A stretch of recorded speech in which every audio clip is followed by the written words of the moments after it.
I'm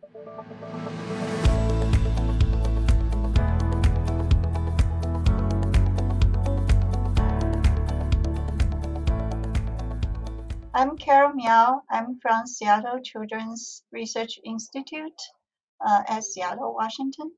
Our study on the impact of glycosylation on the immunogenicity of factor VIII. So the most significant complication in hemophilia A treatment is the formation of inhibitors against factor VIII protein. Glycans and glycan-binding proteins are central to a properly functional immune system. Recent epidemiological studies show different risks of inhibitor development in hemophilia A patients using different factor VIII products. One rationale of these findings is that different post-translational modifications, such as glycosylation of factor VIII, may contribute to the difference in immune responses observed among patients. Therefore, we embarked our study to investigate the roles of glycosylation induction and regulation of anti-FVIII immune responses. So most N-linked glycosylation was detected in B domain of factor VIII, with only 4 N-glycosylation sites outside of B domain, including N41, 239, N1810, and N1218.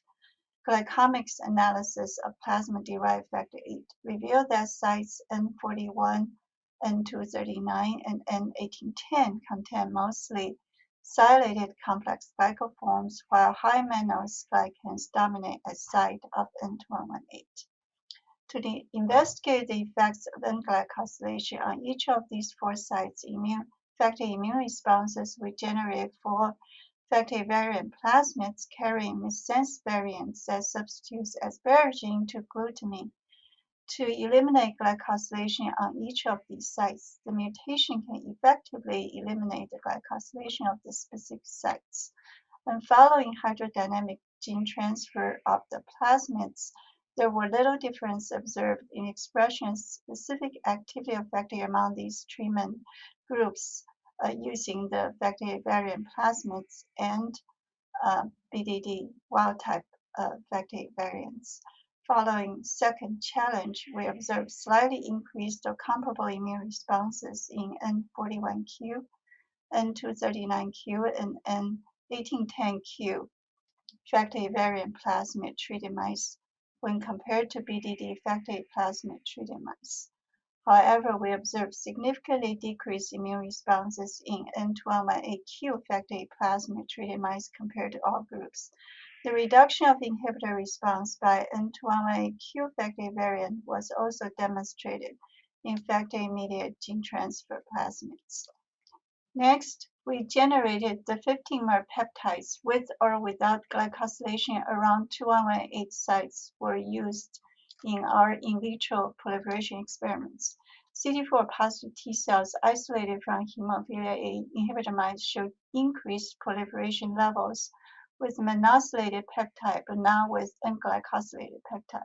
We further identified the region of factor responsible for eliciting an increased immune responses against monosylated peptide around 2118 site between K2111 and G2128 using overlapping glycosylated and unglycosylated peptides.